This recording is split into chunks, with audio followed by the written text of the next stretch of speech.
நான் north east London பகுதியிலிருந்து நமது மக்களால் நாடு கடந்த தமிழ் அரசாங்கத்துக்கு ஒரு பிரதிநிதியாக தேர்ந்தெடுக்கப்பட்டிருக்கின்றேன். இன்றைக்கு நான் வேறு சில நாடு கடந்த அரசாங்க பிரதிநிதிகளோடு இங்கே கலந்துரையாட வந்திருக்கின்றேன். நாடு கடந்த அரசாங்கத்தின் ஜனநாயக அணியை தமிழ் இளைஞராகிய நாங்கள் முன்னெடுத்து செல்ல உள்ளோம். நாடு கடந்த அரசாங்கத்தை சரியான முறையில் கொண்டு செலுத்துவதற்காக. அதில் என்னோடு இணைஞ்சிருக்கிற ஃப்ரான்ஸிலிருந்தும் ஜெர்மனிலிருந்தும் 2 டிஜிடி மெம்பர்ஸ் வந்திருக்கணும். என்னுடைய பேர் ஷாலினி. நான் ஃப்ரான்ஸிலிருந்து வந்திருக்கிறேன். 24 வயது. நான் ஒரு மருத்துவக் கல்லூரி மாணவி. நான் இன்று ஏற்கனவே குறிப்பிட்டது போல ஜனநாயக அணி சார்பாக இன்று கலந்துரையாட வந்திருக்கிறோம். முக்கியமாக எங்களுடைய அடிப்படை நோக்கத்தோடு சுதந்திரமை உள்ள தமிழீழ தனியரசு என்ற அடிப்படையோடு நாங்கள் அதை முன்னின் வச்சு எங்களுடைய எதிர்கால வேலை திட்டங்களில் முன்னெடுக்கணும் என்ற ஆசையோடு வந்திருக்கிறோம். வணக்கம், என்னுடைய பேர் வித்யா ஜெயசங்கர். நான் பெர்லின் ஜெர்மனியில் மக்கள் பிரதிநிதியாக தெரிவு செய்யப்பட்ட நான். இன்றைக்கு நான் இங்கு ஜனநாயக அணி சார்பாக இந்த கலந்துரையாடலில் கலந்து கொள்கின்றேன். எங்களுடைய நோக்கம் என்னவென்றால், நாடு கண்ட தமிழீழ அரசாங்கம் ஊடாக அது நிச்சயமாக எங்களுக்கு தற்போதைய காலப்பகுதியில் மிகவும் பிரயோசனமான ஒரு தளமாக நான் நினைக்கிறேன். அதனூடாக எங்களுடைய வேலைகளை முன்னகர்த்தி ஒரு தமிழீழத்தை அமைப்பதற்கான வாய்ப்பு இதில் உண்மையிலே இருக்குதுன்ற நம்பிக்கையோடு நான் இதில் வந்திருக்கிறேன். கடந்த காலத்தில் நான் நாடு கண்ட தமிழ் அரசாங்கத்தில் இடைக்கால நிறைவேற்று குழுக்குள்ளே இருந்தபடியால் என்னால் சொல்ல முடியும், இந்த ஜனநாயக அணி மூலம் நாங்கள் இன்னும் கூட ஜனநாயக முறையிலையும் வெளிப்படைத்தன்மையோடையும் செயற்பட வேண்டிய ஒரு கட்டாயம் இருக்குது. அது நிச்சயமாக எங்கள் இளையோர்களால் முடியும் என்ற ஒரு நம்பிக்கையோடு தான் இன்றைக்கு அதை பற்றி கதைக்கு வந்திருக்கிறோம். இப்போ நாங்கள் எல்லாரும் ஒரு விதத்தில் இளைஞர்களாக இருந்து டிஒய்ஓவாக இருக்கட்டும், அதுக்கு பிறகு அமைப்புகளாக இருக்கும், எல்லாத்துலேயும் இருந்து அறிமுகப்பட்டிருந்தோம். இன்றைக்கு நாடு கடந்த அரசாங்கத்தில் நாங்கள் செயற்படைக்க எங்கள் எல்லாருக்கும் இருந்த ஒரு எதிர்பார்ப்பு ஒன்றாகத்தான் இருந்திருக்குது. எங்கள் இளைஞர்கள் எல்லாருக்கும், அது இளைஞர்கள் விட வேறு நடந்த அரசாங்க பிரதிநிதிகளிடம் பலரோட நாங்கள் இதுவரையில் கதைச்சாக்கள் எல்லாருக்கிட்ட ஒரே ஒரு எதிர்பார்ப்பு இருந்தது. இது இந்த நாடு கடந்த அரசாங்கம் எங்கள்கிட்ட இருக்கிற நாங்கள் முந்தைய எடுத்த முயற்சிகளில் நாங்கள் என்னென்ன பின்னடைவுகளை கண்டோம்ன்ட்டு இதை வச்சு ஒரு படித்து ஒரு எஜுகேட் ஆகி, அதாவது அந்த எக்ஸ்பீரியன்ஸை வச்சு முன்னெடுத்து செல்லாமண்டு. அதில் நாங்கள் முதல்ல சந்தித்த சில சவால்கள் நாங்கள் ஒரு எம்பிகிட்ட போய் கதை கேட்கிறோம், மினிஸ்டர்கிட்ட போய் கதை கேட்கிறோம். நீங்கள் யார், எங்கேருந்து வந்திருக்கிறீங்க, இந்த அமைப்பிலேருந்து வந்திருக்கிறீங்க, தமிழ் மக்களுக்காக கதைக்கிற உரிமை உங்களுக்கு என்னென்று இருக்குது, உங்களை பற்றி மட்டுமெண்டா கதைங்கோ, ஒட்டுமொத்த தமிழாக்களை தமிழற்ற அபிலாஷைகள் என்று சொல்லி கதைக்க வேண்டாம் என்று சில இதுகள் ஒப்போசிஷன்ஸ் வந்திருந்தது. அப்போ நாங்கள் எல்லாரும் இதில் இப்போ கூடியிருக்கிற 3 பேர் மட்டுமில்லை, நான் ஒரு 35க்கும் 40க்கும் அதிகமான மக்கள் நாடு கடந்த அரசாங்கத்தில் மக்கள் பிரதிநிதிகள் என்று தேர்ந்தெடுக்கப்படுவோம். பிறகு போய் இந்த அரசியல் வேலைகளை சர்வதேச சமூகத்தின் மத்தியில் போய் ஒரு பொலிட்டிஷியன்ஸோடையோ ஈவன் ஒரு கம்யூனிட்டி ஆர்கனைசேஷன், அதாவது சமூக அமைப்புகளோடையோ போய் சந்திச்சு கதை கேட்க நாங்கள் மக்கள் பிரதிநிதிகள் மக்களால் தேர்ந்தெடுக்கப்பட்டு வந்திருக்கிறோம். எங்களோட தமிழ் மக்களின் அபிலாஷைகளை நாங்கள் இதில் உங்களுக்கு முன்னுக்கு வைக்கிறோம் என்று சொல்லி போய் செய்யலாம்னு தான் நாங்கள். அப்போ அப்படி எங்களுக்கு இந்த நாடு கடந்த அரசாங்கம் எப்படி செயற்படணும் என்ற எதிர்பார்ப்புகளும் இருக்குது. இப்போ நாங்கள் போய் திரும்பவும் போய் கதை கேட்குறவைக்கு ஓப்பனாக வெளிப்படையாக பதில்கள் சொல்லக்கூடிய மாதிரி இருக்கணும். எங்களுக்கு மே மாதம் இன்ன இடத்துல எலெக்ஷன் நடந்தது, இப்படி ரிசல்ட்ஸ் அறிவிக்கப்பட்டது. இதில் நான் இத்தனை ஓட்ஸ் எடுத்த நான் அதுக்கு பிறகு நாங்கள் பாராளுமன்றம் ஒன்று கூடினாங்கள். இதில் ஒரு 115 பேர் கூடினாங்கள். அதில் voting நடந்தது. யாப்புக்கு இத்தனை voting நடந்தது. அதில் 2/3 அந்த யாப்பு வந்து அப்ரூவ் ஆனது. மற்றது அதுக்கு பிறகு நாங்கள் ஒரு பிரைம் மினிஸ்டரை இத்தனை பேர் vote பண்ணி தேர்ந்தெடுத்தோம். அப்படியான அந்த டீட்டெயில்ஸை சொல்லி டிரான்ஸ்பேரண்ட்டாக வெளிப்படைத்தன்மையாக நாங்கள் நடந்தால் அவங்களுக்கும் எங்களை நம்பிக்கை வரும். எல்லா அந்த மாற்று சமூகத்துக்கும் எங்களை நம்பிக்கை வரும் என்ற ஒரு எதிர்பார்ப்பு இருந்தது எங்கள் எல்லாருக்கும். அப்போ அந்த எதிர்பார்ப்புகளை இந்த நாடு கடந்த சங்கம் இதுவரை காலமும் செயற்பட்டு வர்றதை வச்சு பார்க்க பூர்த்தி செய்கிற மாதிரி தெரியல. கொஞ்சம் கவலைக்கு உரிய விஷயமா இருக்குது. நாங்கள் இப்படி வெளிப்படைத்தன்மையோட எல்லாரும் ஏற்றுக்கொள்ளக்கூடிய ஒரு அமைப்பை உருவாக்கணுன்றதுக்காக இவ்வளவு பாடுபட்டு எலெக்ஷன்கள் எல்லாம் நடத்தி போட்டு பிறகும் ஒரு ஏற்றுக்கொள்ள முடியாத மாதிரியான ஒரு அமைப்பை இதை கொண்டு வந்துடுவோமாண்டு. இப்போ ஜனநாயக அணின்றது இப்போ எங்களோட எதிர்பார்ப்புகளை கேட்க நாடு கடந்த அரசாங்கத்தை கொண்டு செல்வதற்காகத்தான் நாங்கள் எல்லாரும் ஒன்றுபட்டு இந்த அணியை உருவாக்கியிருக்கிறோம். இந்த செயற்பாடுகள் வந்து நாடு கடந்த அரசாங்கத்தை ஜனநாயக வழியிலையும் வெளிப்படைத்தன்மையோடையும் அதை விட குறிப்பாக எங்களோட மக்களின் அரசியல் அபிலாஷைகளை வெளிநாட்டு வழி அமைப்புகளுக்கு இலவாக எடுத்து கூறுறதுக்கு ஒரு நல்ல ஒரு விஷயமா அமைந்ததுன்னா நாங்கள் நினைப்போம். இல்லை மக்களோட கலந்துரையாடைக்க கூடுதலான நாட்கள்கிட்ட வந்த கேள்விகளை அனைவருக்கும் பொதுவாக அமையும் என்று நினைக்கிறேன்.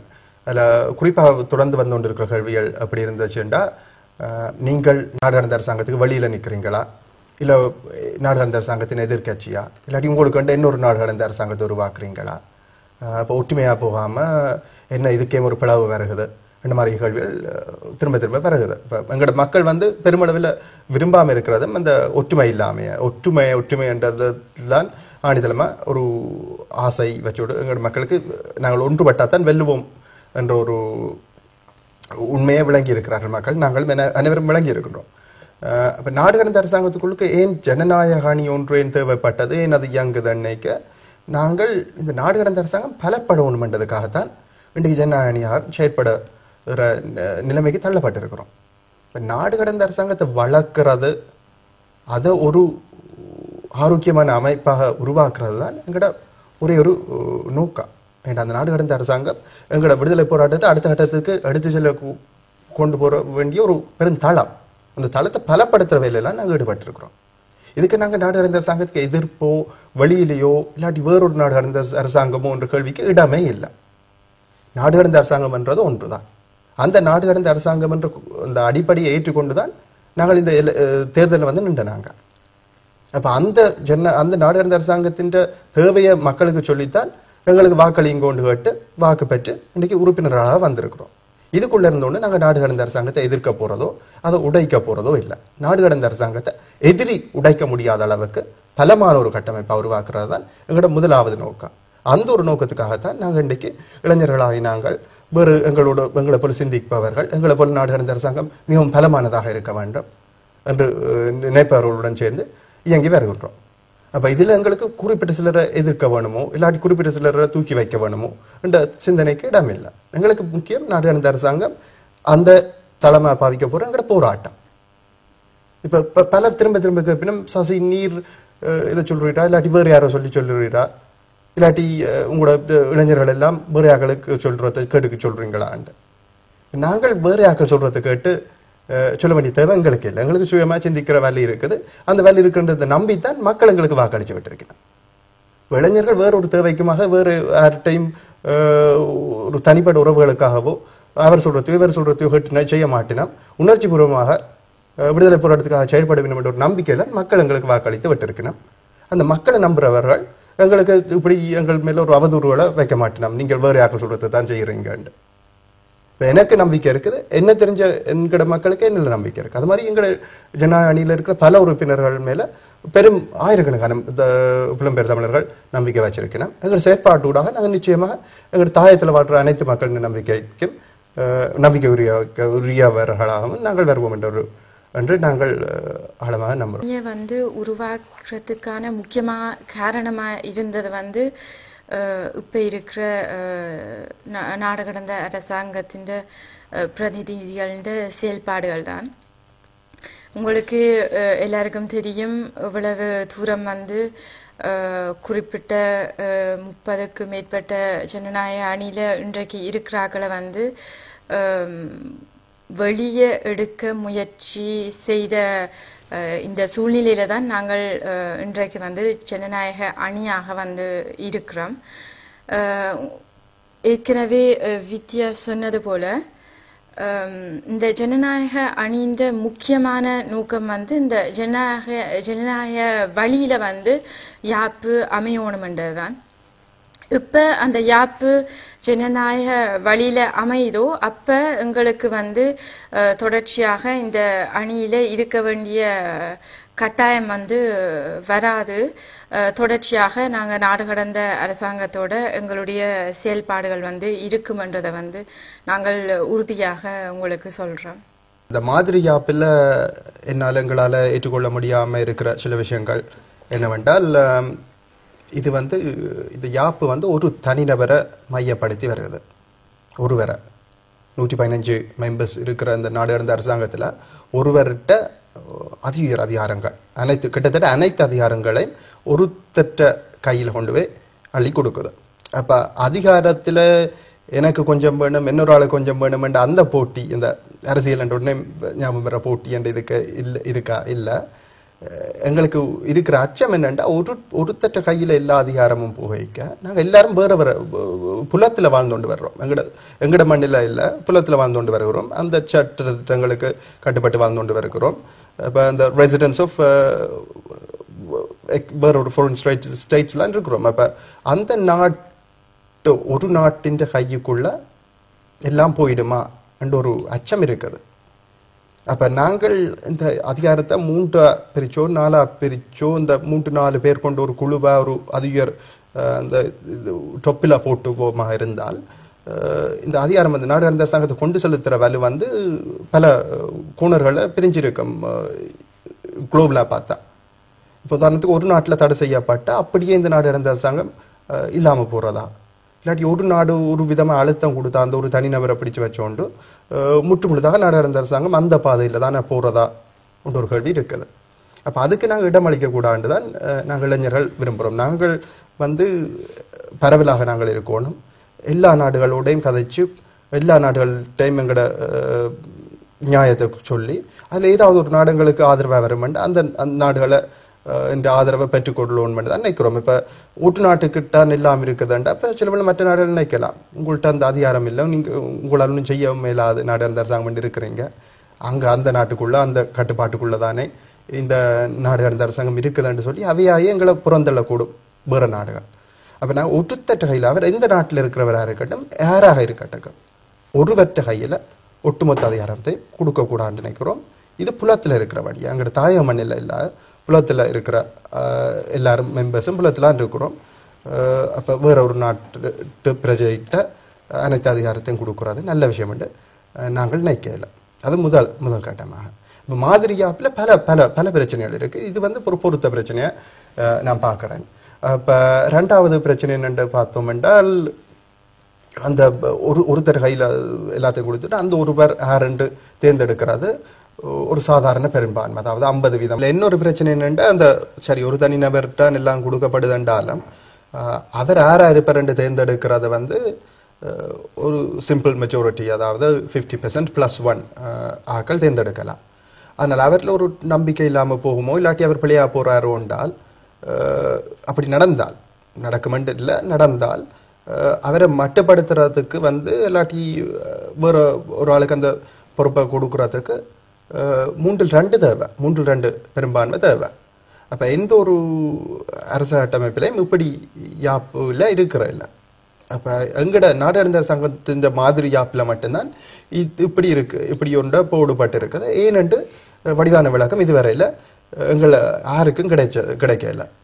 ஆனால் இதில் அபாயம் என்னென்னா, இதில் வந்து 3/1 உறுப்பினர்களோட அந்த பிரதமரை முதல் கட்டம் தேர்ந்தெடுக்கப்படுறவர் பிறகு கொண்டு நாடு கடந்த அரசாங்கத்தை ஓடக்கூடிய மாதிரி இருக்கு.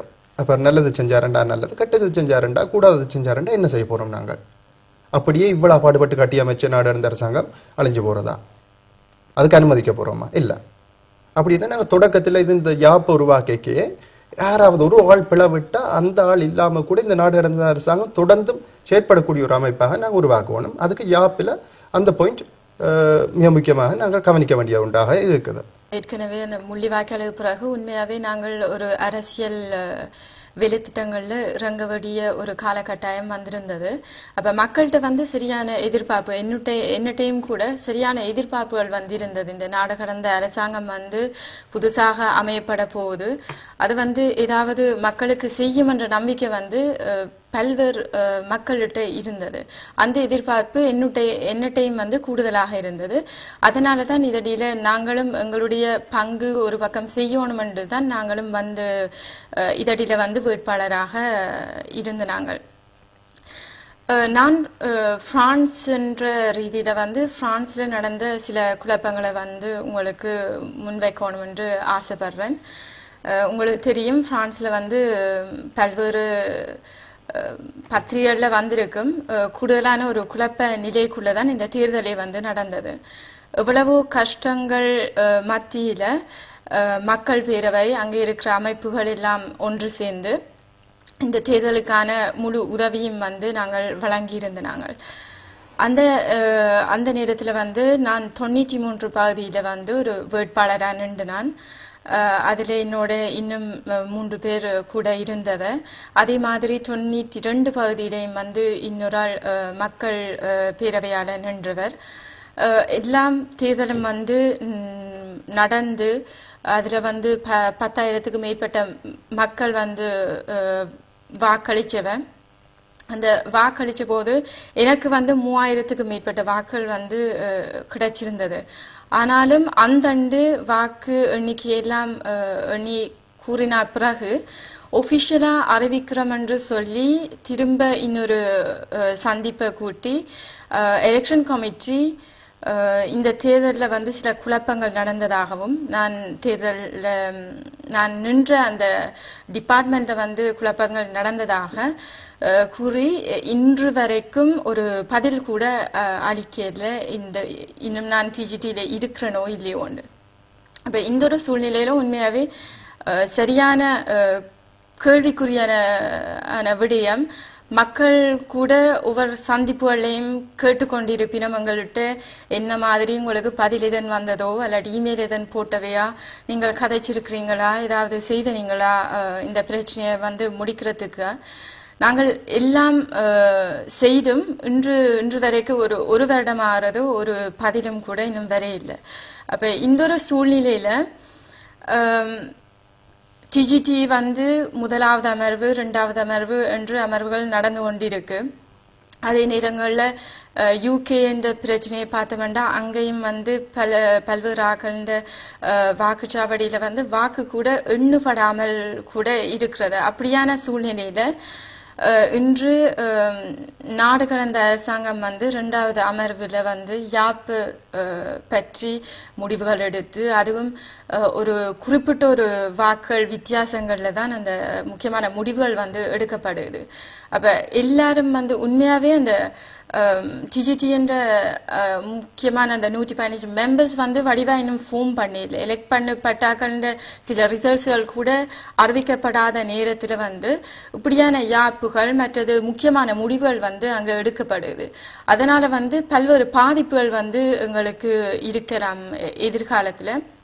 இப்போ நாங்கள் என்னென்றால் ஒரு உண்மையாகவே நாங்கள் ஒரு ஜனநாயக வழியில் வந்து போக வேண்டிய ஒரு ஆசையோடு தான் நாங்கள் இந்த ஜனநாயக அணியை என்றதை வந்து உருவாக்கி இருக்கிறோம். அதே நேரத்தில் வந்து இந்த யாப்பில் கலந்து கொண்ட வித்யா வந்து அந்த நேரத்தில் நின்றவா அதை பற்றி கூடுதலாக உங்களுக்கு சொல்லுவான்னு நினைக்கிறேன். ஆமாம், என்னென்றால் 2வது அமர்வு அமெரிக்காவில் நியூயார்க் நகரத்தில் நடைபெற்றது. அதில் நான் போன செப்டம்பர் கடைசியில் கலந்து கொண்டேன்.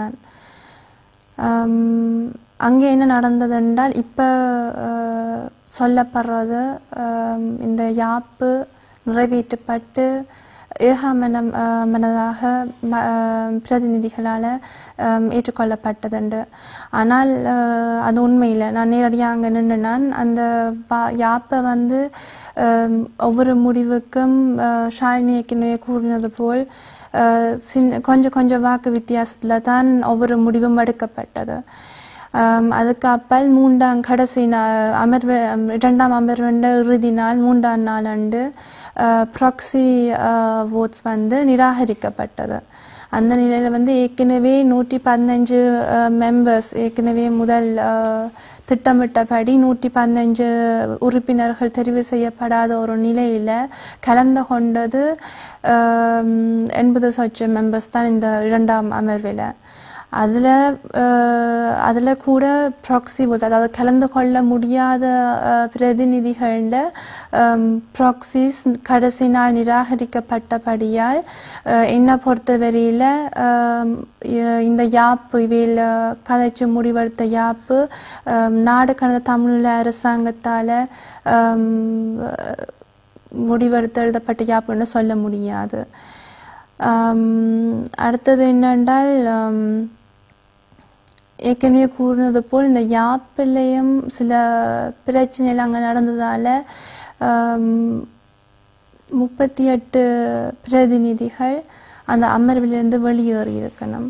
அதாவது இறுதியாக 42 பேர் நான் நினைக்கிறேன் 42 பேர் தான் இந்த அமர்வில் கடைசியாக கலந்து கொண்டு டிபேட் பண்ணி இந்த யாப்பை ஏற்றுக்கொள்கிறோம் என்று சொல்லியிருக்கணும்.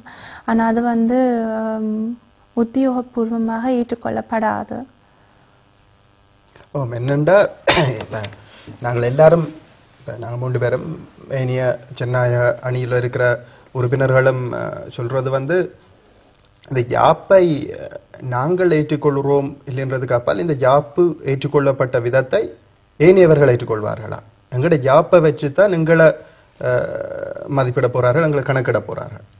அப்ப அந்த வேறு சமூகத்தை சேர்ந்தவர்களுக்கு எங்களால் விளங்கப்படுத்தக்கூடிய மாதிரி இருக்குமா? அவர்கள் ஏற்றுக்கொள்வார்களா? இது ஒரு ஒழுங்காக நடக்கிற ஒரு அமைப்பாண்டு, இல்லாட்டி இதுக்கு பின்னுக்கு வேறு யாரும் நிற்கணும்ட்டு அவர் சந்தேகிப்பினமா? அப்ப அந்த சந்தேகம் வரவிடாம நாங்கள் ஒழுங்கா நடந்தாதான் அவை எங்களை ஏற்றுக்கொள்வினோம். அப்பதான் நாங்கள் எங்களோட பிரச்சனைகளை போய் அவைக்கு சொல்லலாம், வடிவ சொல்லி எங்களுக்கு ஒரு தீர்வு காண்றதுக்கான முயற்சிகளில் ஈடுபடலாம். அதுதான் எங்களுக்கு இருக்கிற பிரச்சனை. இப்போ நாங்கள் சமாளிச்சுவோம் சரி அது இதண்டு கதைக்கிறதுக்கு இதுக்கு இடம் இல்லாமல் இருக்கிறதுக்கு காரணம் இது வந்து எங்கட மக்களுக்குள்ள அரசியல் செய்கிற நாடு கடந்த அரசாங்கம் இல்லாமல் எங்கட ஈழத்தமிழ் மக்களின் அரசியல் அபிலாஷைகளை ஏனைய மக்களுக்கு எடுத்து கூறுற ஒரு அமைப்பாத்தான் இந்த நாடு கடந்த அரசாங்கம் உருவாக வேணும் என்றதான் எங்கட எல்லாற்ற விருப்பமாயும் இருந்தது. அதுக்காகத்தான் நாங்கள் எல்லாரும் வந்து இந்த நாடு கடந்த அரசாங்க தேர்தலில் நின்று நாங்கள் தேர்தல் நிற்க மக்கள்கிட்ட வாக்கு கேட்கையும் இதைத்தான் மக்களுக்கு சொல்லியிருந்தோம் நாங்கள். அப்ப இந்த யாப்பு பிரச்சனை இதுதான் ஒரு சரியான அமைப்பு கட்டமைப்பாக இந்த நாடு கடந்த அரசாங்கம் உருவாக வேண்டும் என்றதுக்காகத்தான் யாப்பு சரியாக இருக்கணும் என்ற ஒரு அவசியம் ஏற்பட்டிருக்குது. இதுல ஏற்கனவே வித்யாவும் ஷாலினியும் கூறியிருந்த மாதிரி 115 மெம்பர்ஸ் கொண்ட பாராளுமன்றம் ஒன்று தான் உருவாக்குவது என்று திட்டமிடப்பட்டு இருந்தது. அப்ப இடைக்கு நாங்கள் என்ன சொல்றேன், இடைக்கு ஒரு சில உறுப்பினர்கள் மெம்பர்ஸ் தேர்ந்தெடுக்கப்பட்டும் மக்களால் தேர்ந்தெடுக்கப்பட்டும் உள்ளுக்கு விடாமல் அனுமதிக்கப்படாமல் வச்சிருக்கப்படுகிறோம். ஒரு சில மெம்பர்ஸ் இந்த இடங்கள் நடந்த ஓட்டிங் என்ன பண்ணி முடிக்கல. இப்போ உதாரணத்தை எடுத்து பார்த்தோம்னா யூகேயில் அவுட் சைட் லண்டன் என்ற ஒரு பெரிய ஒரு பிராந்தியம், அதில் எலெக்ஷன்ஸ் நடந்து முடிஞ்சது. ஆனால் அந்த ஓட்ஸ் எண்ணாமல் அதுல இருந்து வர வேண்டிய 3 பிரதிநிதிகள் உள்ளுக்கு விடாமல் இருக்கணும். இப்போ அவுட் சைட் லண்டன் நாங்கள் செய்ய வேண்டிய வேலை என்று பார்த்தோம்னா லண்டனில் இருக்கிற 650 எம்பிஸில் பல நூற்றுக்கணக்கானவை அந்த அவுட் சைட் லண்டன் என்ற பிராந்தியத்திலான் இருக்கணும். அப்போ அந்த அவுட் சைட் லண்டன் தமிழ் மக்களை அதில் தேர்ந்தெடுக்கப்பட்டுன்னு சொல்லி 3 பேர் போய் அவையோட வேலைகளை செய்யலாம். அந்த வேலையை செய்ய முடியாமல் இருக்குது, இதை முடிக்காததால். அப்போ உள்ளுக்குள்ளேயும் ஒரு குறிப்பிட்ட சிலரை வச்சு முடிவுகள் எடுக்கிற ஒரு நிலைமை நாடாளுமன்ற அரசாங்கத்துக்கு உள்ளுக்கு வருகிறது. அது ஒரு பிழையான விஷயமாக இருக்குது.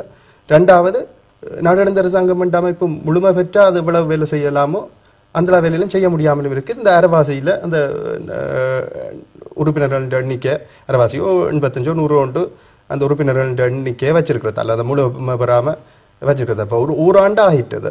இப்போ 1 மாதம் 2 மாதம் 3 மாதம் போய் முதலாம் அமர்வு 2ஆம் அமர்வு வந்து ஓராண்டு ஆகிட்டது. இப்போ கூட எலெக்ஷன் நடந்த இடங்கள்ல வந்த முடிவுகளை அறிவிக்கப்படாமல் இருக்குது. அது ஒரு கவலைக்குரிய விஷயமா தான் இருக்குது. இந்த ஜனநாயக அணியாக நாங்கள் செயல்படுற நாங்கள் அதுக்கு ஒரு தீர்ப்பு காணணும் மன்றத்தில் உறுதியாக இருக்கிறோம்.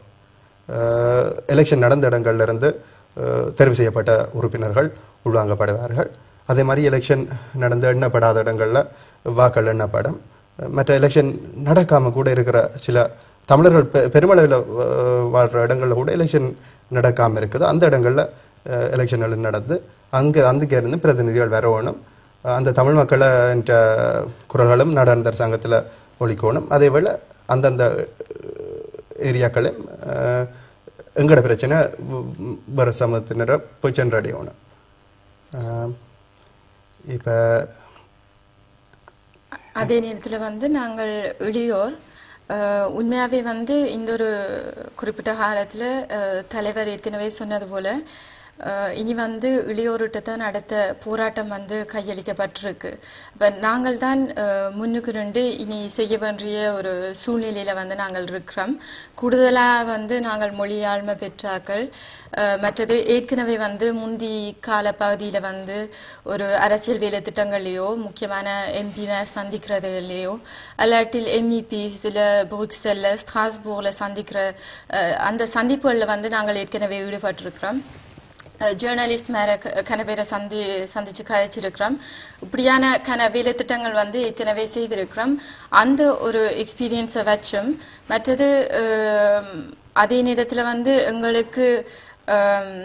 எங்களுக்கு உண்மையாகவே பார்க்க சார்பாக நிற்கிற மிச்ச எங்களோட வேலை செய்கிற முக்கியமான ஆட்கள் அவைகள் எல்லாரையும் ஒன்றிணைத்து நாங்கள் உண்மையாகவே வந்து இந்த ஜனநாயக அணியை வந்து ஒரு நல்ல ஒரு நோக்கத்தோட அதுவும் வந்து அந்த ஜனநாயக வழி இப்போ வந்து உங்களுக்கு தெரியும் வெளிநாடுகள் வந்து கூடுதலாக எங்கள்கிட்ட எதிர்பார்க்கினம் வந்து ஒரு ஜனநாயக முறையில் வந்து நாங்கள் எங்களுடைய போராட்டத்தை கொண்டு போவோம்ண்டு அவ விரும்புகிற மாதிரி நாங்களும் எங்களுடைய போராட்டத்தை வந்து முன்வைக்கணும்.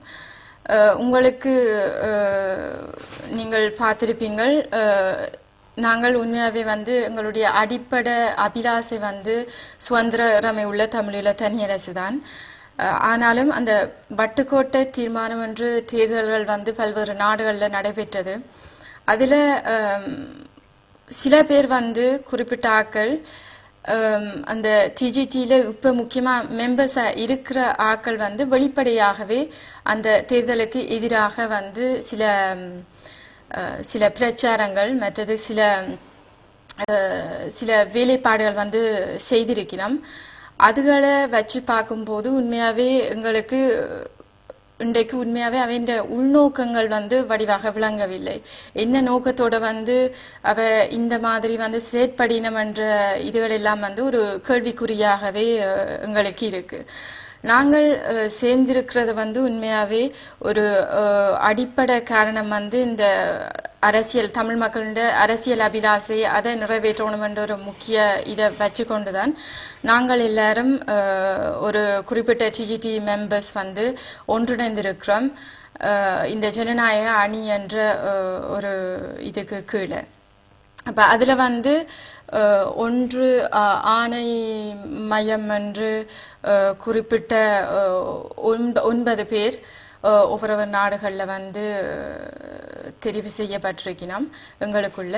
அதே நேரத்தில் வந்து 3 பேர் வந்து நிறைவேற்றுக்குழு என்று நாங்கள் 3 பேர் இளையோர்கள் இதை வந்து நாங்கள் முன்னிலைப்படுத்தி செய்யணும் என்ற ஆசையோடு வந்து இன்றைக்கு உங்களுக்கு முன்னால் இருக்கிறோம். அப்போ இந்த ஜனநாயக அணி வந்து நீங்கள் சிலது பேர் வந்து நினைக்கணும், ஒரு சிலது பேர் நினைக்கலாம் என்ன ஒரு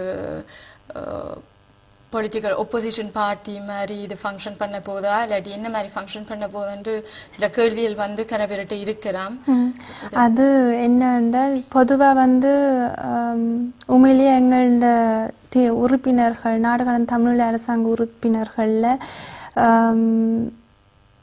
எல்லா பக்கங்களாலும் மாறி மாறி அறிக்கையில் எழுதப்படுறது. அதில் கடைசியில் பாதிக்கப்பட போகிறது எங்களை போல இளையோர்கள் உள்ளுக்கு வந்து ஒரு எங்களுடைய அபிலாஷையை நிறைவேற்றுவதற்கான ஒரு ஒரு நடவடிக்கையை முன்னெடுக்கிறதுக்கு நாங்கள் சரியாக கஷ்டப்படுறோம்.